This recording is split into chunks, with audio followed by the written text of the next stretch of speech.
Olá, mulheres de Deus, louvado seja o nome do Senhor. Hoje, Gênesis capítulo 14, guerra de 4 reis contra 5. Vamos começar vendo sobre esse assunto. E hoje, sábado, nós estamos finalizando mais uma semana de resumos explicativos, né? Lógico que amanhã tem leitura bíblica para mim e para você. Você vai escolher, fica a seu critério o que você vai ler amanhã, se você vai revisar a leitura dessa semana, se você vai escolher ler um salmo, se você vai ler um provérbios, que por sinal são muito bons também para o conhecimento.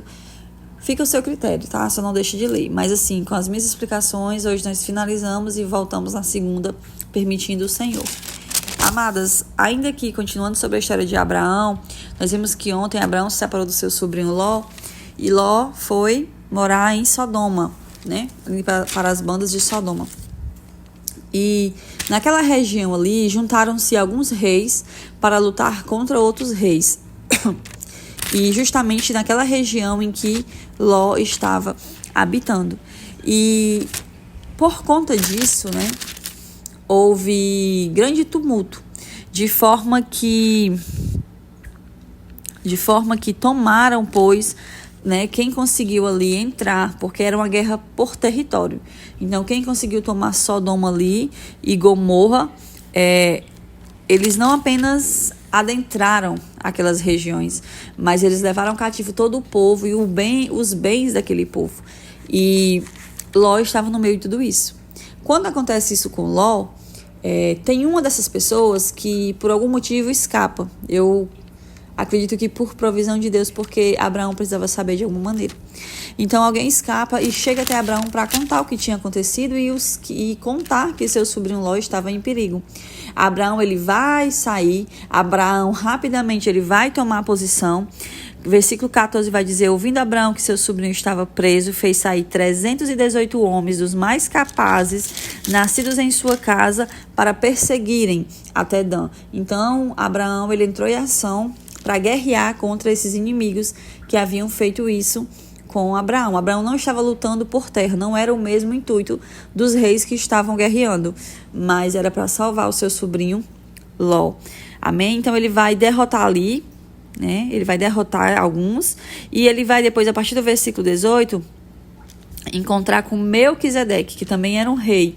E esse é um personagem muito interessante, muito importante aqui em Gênesis, porque este rei, diferente dos outros, ele não era mau, certo? E este homem, Melquisedeque, além de rei, ele também era sacerdote, porque era de costume que cada reino, que cada região tivesse o seu rei e tivesse alguém para agir com os serviços sacerdotais, ou seja, tivesse o seu sacerdote.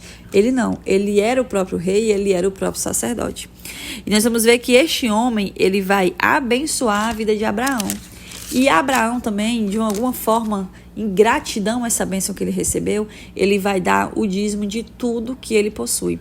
Veja que até então, o dízimo, ele ainda não havia sido citado como lei, ele ainda não havia sido obrigatório na lei, mas aqui por gratidão, Abraão estava dizimando.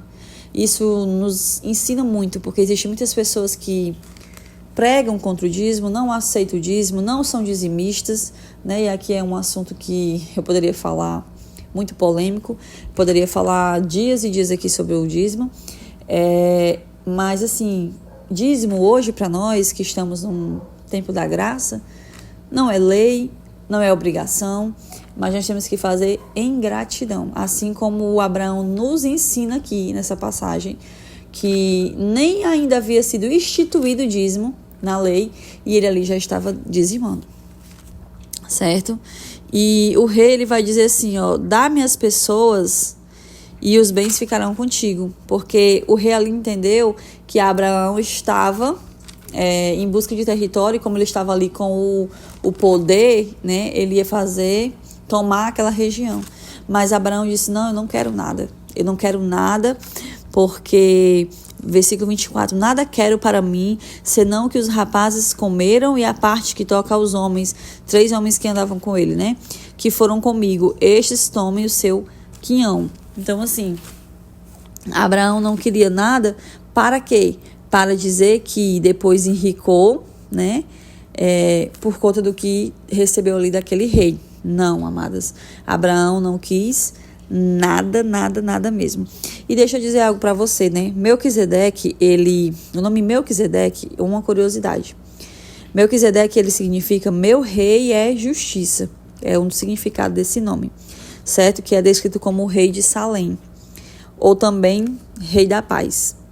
E alguns estudiosos, alguns teólogos, eles vão identificar esse personagem, que passa de uma forma rápida aqui na palavra, como uma figura de Cristo, né, que prefigurou a Cristo, que nós chamamos na teologia de teofania. Jéssica, o que é teofania? É uma aparição de Jesus encarnado. Nós vamos ver que nessa pessoa de Melquisedeque, que ele era rei, que ele era o rei da paz, que seu nome estava ligado à justiça, que ele era bom, né, e que ele era bom, ele era sacerdote, né? Nós temos o nosso sumo sacerdote hoje, que é Jesus.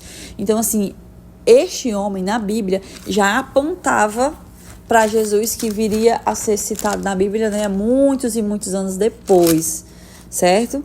Mas é uma figura aí. Então, por isso, por todas essas características de Abraão, que adorava o verdadeiro Deus, a sua bênção a Abraão, a forma que ele abençoou Abraão, né, a sua aceitação do dízimo, levaram a alguns estudiosos a identificá-lo como uma cristofania, uma aparição de Cristo pré-encarnado.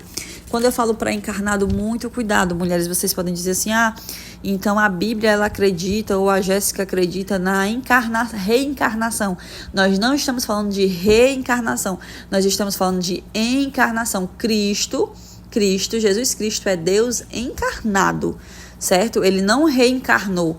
Deus em carne habitou entre nós na pessoa de Jesus Cristo, tá bom? Então, Melquisedeque quem foi um homem na Bíblia que apontava para Jesus, né? Que veio como uma figura para lembrar de quem estava por vir, que era rei, que era sacerdote, que abençoou Abraão, Melquisedeque, tá bom? Então é isso, mulheres, por hoje. Deus abençoe vocês e até segunda-feira, se Deus quiser. Quero pedir a vocês que orem, tá? Orem por mim, orem pela minha garganta, porque assim, mulheres, quem já me acompanhou no devocional, quem já me acompanhou nos estudos bíblicos anteriores, sabe que eu sofro muito com problemas de garganta, principalmente quando eu estou com esses propósitos de usar minha voz para gravar algo, para abençoar pessoas. E eu estou aqui já sentindo a minha garganta doendo. Então, orem por mim para que eu consiga e não precise me ausentar daqui nas gravações. Tá bom? Deus abençoe vocês e conto com a oração de todas.